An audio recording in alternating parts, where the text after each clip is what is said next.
अस्सलाम वालेकुम स्टूडेंट्स। आज जो हमने इस टॉपिक को स्टडी करना है वो है मैसेज पासिंग रूटीन्स। रूटीन्स क्या होती हैं? रूटीन्स जो होती हैं आपके सिस्टम लाइब्रेरी कॉल्स के अंदर जो है वो स्टोर होती हैं। किसी भी स्पेसिफिक फंक्शन को परफॉर्म करने के लिए आप उन्हें इमीडिएटली कॉल कर सकते हो। तो अब इसमें जो है रूटीन्स पे हमने सेंड और रिसीव रूटीन्स को सबसे पहले डिस्कस करना है, जो कि most basic message passing routines हैं और ओपनली ये यूज़ होती हैं। इनका जो है हम रूटीन्स को जब कॉल करते हैं तो इसका जो यहाँ पे फॉर्मेट है वो ये है कि सेंड और पैरामीटर में हम जो है एक इसको प्रोवाइड कर देते हैं, और रिसीव होती है एक आपकी। सेंड एंड रिसीव दोनों जो है वो हमने इस पर स्पेसिफाई करनी होती हैं। Send is places in the source process originating the message. जहाँ पर मैसेज जो है वो आप सेंड करना चाह रहे हो, जहाँ पर मैसेज आपको ओरिजिनेट हो रहा है, जो आपका सोर्स है, सेंडर है, वहाँ पर उस सिस्टम में आपकी सेंड रूटीन होती है। और receive is places in the destination process to collect the messages being send. और जो मैसेजेस आप सेंड कर रहे हैं उनको कलेक्ट करने के लिए जो है डेस्टिनेशन प्रोसेस में रिसीव रूटीन जो है वो कॉल की जाती है।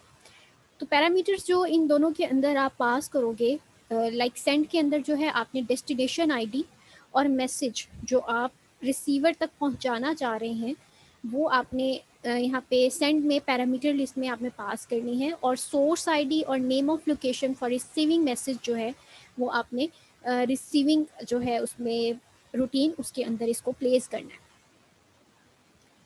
तो कंसीडर हम इसको करते हैं जैसे कि सेंड, आपके पास ये एंड का साइन जो है वो डिनोट करता है कि अगर आप एक सिंगल मैसेज जो है वो भेज रहे हो तो सिंगल मैसेज के लिए आप एक्स एंड जो है वो एंड का साइन आप यूज़ करते हो। और अगर आप ज़्यादा मैसेजेस यूज़ करेंगे या ज़्यादा आपने जो है वो सेंड करना है तो आप ये साइन जो है फिर एलिमिनेट कर दोगे। तो मैंने यहाँ पर जो है एक सिंपल आपको एग्जांपल के लिए समझाया है कि कंसीडर द कॉल, आपने सेंड कॉल जो है वो दी है जिसमें आपने and X and destination ID जो है वो स्पेसिफाई कर दी इन द सोर्स प्रोसेस जहाँ पर आपका मैसेज जनरेट हो रहा है। And the call receive and Y source ID, और सोर्स आईडी जो है वो स्पेसिफाई करेगी कि मैसेज किस जगह से आ रहा है, उसका जो आईडी है वो यहाँ पर होगा। और ये जो है ये स्पेसिफाई करेगा कि मैसेज किस जगह जाना है। तो यहाँ पर जो है एक दूसरे का कह लेंगे एड्रेस जो है वो हम सिंपली यहाँ पर आईडी की सूरत में दे रहे होते हैं। In the destination process to send X, in the source process to Y destination process. तो सिंपली जो है हमने यहाँ पे एड्रेसेस एक दूसरे के उनकी आईडीज जो है वो असाइन की हैं विद मैसेज। यहाँ पर जो है ये प्रोसेस है simple send and receive routines का। एक प्रोसेस 1 है जो आप सोर्स प्रोसेस कह लें, ये प्रोसेस 2 है जिसको आप डेस्टिनेशन प्रोसेस कह लें। तो इसमें जो है ये आपका मैसेज सेंड होगा, ठीक है, और ये हमने 2 जो स्पेसिफाई कर दिया यानी प्रोसेस 2 तक इसने जाना है। और रिसीवर में जो है ये वाई मैसेज आ रहा है और ये जो है यहाँ पर जा रहा है कि रिसीवर जो प्रोसेस 1 है वहाँ से ये मैसेज आ रहा है। तो डाटा जो है वो आपका इस फॉर्म में मूव कर रहा होता है, यानी एक्स की जो भी हमने एक्स को डाटा दिया है वो वाई को ये पास आउट कर देगा और वाई प्रोसेस जो है वो उसको रिसीव कर लेगा। तो सिंपल इस तरह से जो है ये send and receive routine work करती है। अब इसका मैकेनिज्म जो है वो कैसा होता है, डिफरेंट मैकेनिज्म्स यूज़ होते हैं सेंड रिसीव रूटीन्स के लिए अकॉर्डिंग टू योर सिस्टम। तो इसमें जो है सबसे 3 बेसिक हम जो देखेंगे वो है सिंक्रोनस, एक आपका ब्लॉकिंग है और एक आपका अनब्लॉकिंग मैसेज पासिंग है। सबसे पहले सिंक्रोनस मैसेज पासिंग को देखते हैं कि ये क्या होता है। The term synchronous is used for routines that return when the message passing has been transferred completely। यानी जब आपके मैसेजेस जो हैं वो आपके सेंडर से रिसीवर तक तमाम मैसेजेस जो हैं वो पास हो चुके हैं, तब आप कहते हो कि एक ही टाइम में जो है हमारे मैसेजेस सेंडर से रिसीवर तक चले गए हैं। तो ये इस तरह की जो मैसेज पासिंग होती है रूटीन, उसको हम सिंक्रोनस कहते हैं। Synchronous send routine will wait until complete message that it has sent has been accepted by receiving process before returning। Routine return होने से पहले जो मैसेज सेंडर से लेकर गई थी उसको जब तक ये डेस्टिनेशन तक असाइन नहीं कर देती, सेंड रूटीन जो है वो वेट करेगी। रूटीन जो है वो वेट करेगी, जो सेंड रूटीन है वो वेट करेगी तब तक जब तक आपने जो मैसेज पास किया है थ्रू सेंड रूटीन वो रिसीविंग एंड पे जो है रिसीविंग प्रोसेस उसको एक्सेप्ट नहीं कर लेता। और उसी टाइम में सिंक्रोनस रिसीव रूटीन जो है वो वेट करेगी until the message it is expecting, यानी वो मैसेज जिसका वो वेट कर रही है, जो कि सेंडर ने उसको सेंड करना था, वो पहुंच नहीं जाता, और मैसेज जो है वो उसको पहुंचने के बाद उसको स्टोर नहीं कर लेती, वो तब तक जो है वो रूटीन सेंड नहीं करेगी वापस, यानी बैक उसको रिस्पॉन्स सेंड नहीं करेगी। ठीक है, इस तरह से सिंक्रोनस सेंड और रिसीव रूटीन्स जो है वो वर्क करती हैं। A pair of processes, one with synchronous send operation and one with matching synchronous receive operation will be synchronized। यानी इसमें क्या हो रहा है, एक ही टाइम के अंदर एक ऑपरेशन जो सेंड कर रहा है और दूसरा ऑपरेशन जो रिसीव कर रहा है, ये दोनों आपस में सिंक हो जाएंगे, सिंक्रोनाइज्ड हो जाएंगे, एक ही टाइम के अंदर अपनी फंक्शनैलिटी परफॉर्म करेंगे। एक मैसेज सेंड करेगा, दूसरा जो है वो तब तक वेट कर रहा होगा कि जो मैसेज इन्होंने सेंड किया है मैं उसको रिसीव करके अपनी जो फ्रेम बफर है उसके अंदर स्टोर करूँ। ठीक है, और तब तक वो रूटीन यानी रिस्पॉन्स वापस नहीं करता अपना जब तक उसको स्टोर नहीं कर लेता। तो ये दोनों चीज़ें जो है सेंड और रिसीविंग की, वो एक ही टाइम में हो रही होती है, इसीलिए उसको जो है हमने सिंक्रोनस का नेम दिया है। neither the source process nor the destination process able to proceed, ना ही आपका सोर्स प्रोसेस प्रोसीड करेगा ना ही डेस्टिनेशन प्रोसेस प्रोसीड करेगा तब तक जब तक आपका मैसेज जो है has been pass from source process to destination. Completely आपका मैसेज ट्रांसफर नहीं हो जाता, ना ही सोर्स प्रोसेस कोई फंक्शनैलिटी परफॉर्म करेगा ना ही आपकी destination process. Hence, synchronous routines perform two actions। इस वजह से हम इसको कंक्लूड करते हैं कि synchronous routines जो हैं वो दो actions perform करती हैं। एक तो होता है they transfer data, वो डाटा को ट्रांसफ़र कर रही होती हैं, और दूसरा होता है they synchronized processes, वो प्रोसेसेस को सिंक कर रही होती हैं, सिंक्रोनाइज्ड कर रही होती हैं। The term rendezvous is used to describe the meeting and synchronization of two processes through synchronous send and receive operations।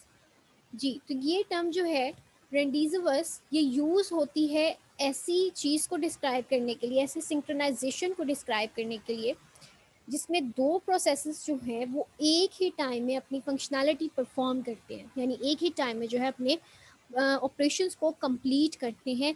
ऐसे प्रोसेसेस के लिए हम जो वर्ड यूज़ करते हैं वो है रेंडिजवस। नेक्स्ट है आपका blocking message passing. Term blocking जो है formally use to describe routines that do not allow the process to continue until the transfer is complete. यानी आपका जो है जैसे हमने सेंड रिसीव रूटीन की सिंक्रोनस में बात की थी कि आपका प्रोसेस जो है वो वेट करता है जब तक रिसीवर उसको रिसीव नहीं कर लेता, और रिसीवर जो है वो तब तक अपनी फंक्शनैलिटी मज़ीद परफॉर्म नहीं करेगा जब तक सेंडर जो है वो उसको अपना मैसेज कम्प्लीटली ट्रांसफ़र नहीं कर देता। तो इस तरह से जो है ये टर्म, इसको हम ब्लॉक्ड कहते हैं कि कंटिन्यू फ्रॉम कंटिन्यू, यानी फंक्शनैलिटी को मज़ीद प्रोसीड करने से पहले वो उतनी देर तक वेटिंग पे रहते हैं, जिसको हमने ब्लॉक का जो है वो नाम दिया है। तो इस सेंस में अगर हम देखें तो सिंक्रोनस जो है आपकी मैसेज पासिंग रूटीन और ब्लॉकिंग, ये एक दूसरे के सिनोनिम्स ही हो गए हैं, यानी एक इक्विवेलेंट फंक्शनैलिटी परफॉर्म कर रहे हैं। लेकिन इसमें जो है मैसेज पासिंग इंटरफेस थोड़ा डिफरेंट होता है, फंक्शनैलिटी ऑलमोस्ट इनकी सेम है, लेकिन ये जो है MPI सिस्टम्स जो है उसके अंदर ये डिफरेंट तरीके से इसको डिफ़ाइन किया गया है। इसके हम मज़ीद जो है वो देखते हैं। Generally a message buffer is needed between the source and destination to hold the message. जो सेंडर से रिसीवर तक मैसेज जा रहा है उनके दरमियान जितनी देर तक वो मैसेज पास नहीं हो जाता, उस मैसेज को स्टोर करने के लिए, सेव करने के लिए एक मेमोरी रिक्वायर होती है जिसको हम मैसेज बफर बोलते हैं, जिसमें आपका मैसेज जो है वो सेव रहता है। Here the message buffer is used to hold the messages prior to being received by receiver। यानी रिसीविंग कॉल जो है, रिसीविंग एंड जो है वो मैसेज को रिसीव करने से पहले कहाँ स्टोर होता है, मैसेज बफर में वो मैसेज स्टोर रहता है। For a receive routine the message have to be received. अब रिसीव रूटीन जो है उसने उस मैसेज को रिसीव करना है जो कि मैसेज बफर में सेंडर साइड जो है उसने सेंड किया हुआ है, और वो उस टाइम वहाँ पर स्टोर है। अगर रिसीविंग साइड जो है is reached before send, the message buffer will be empty. यानी सेंडिंग जो है आपकी सेंडर साइड जो है उसने मैसेज अभी सेंड किया है, लेकिन सेंडर से पहले जो है आपका रिसीविंग एंड वहाँ पहुँच जाता है, तो क्या होगा, मैसेज बफर जो है वो एम्प्टी हो जाएगा क्योंकि रिसीविंग साइड जो है वो मैसेज रिसीव कर चुकी है। तो फिर क्या होगा, रिसीविंग जो है वो वेट करेगी फॉर द मैसेज। यानी सेंडर ने जो है अभी एक मैसेज सेंड किया है और रिसीवर जो है उसने फ़ौरन से उसको रिसीव कर लिया है, और सेंडर जो है वो उस टाइम अभी दूसरा मैसेज सेंड कर रहा है, लेकिन रिसीवर जो है क्योंकि मैसेज बफर एम्प्टी हो चुका है तो वो वेट करेगा कि नेक्स्ट मैसेज कब ट्रांसफ़र होगा। For a send routine, once the local actions have been completed and message is safely on its way, the process can continues with the subsequent work. ये तो काम हो रहा था जो हमने रिसीविंग साइड पर देखा। अब सेंड रूटीन जो है वो क्या करेगी, उसके जितने भी ऑपरेशंस हैं, यानी उसने एड्रेस असाइन करना है, मैसेज को स्टोर करना है, वो तमाम ऑपरेशंस अपने परफॉर्म करने के बाद मैसेज को ट्रांसफ़र कर देगी और मैसेज जो है वो फ्रेम बफर तक ट्रेवल करेगा। और उसके बाद जो है ये प्रोसेस कंटिन्यू रहेगा, और जो भी इसके बाद के प्रोसीजर्स हैं वो सेंड रूटीन जो परफॉर्म करती है वो अपने नॉर्मल फंक्शंस में परफॉर्म करेगी। In this way, using such and routines such send routines, the overall execution time can decrease.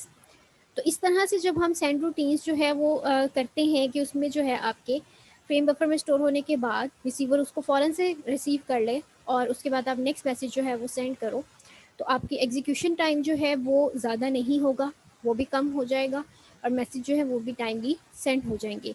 Thus, the routines that returns after their local actions complete, even though the message passing not have been completed, are blocking.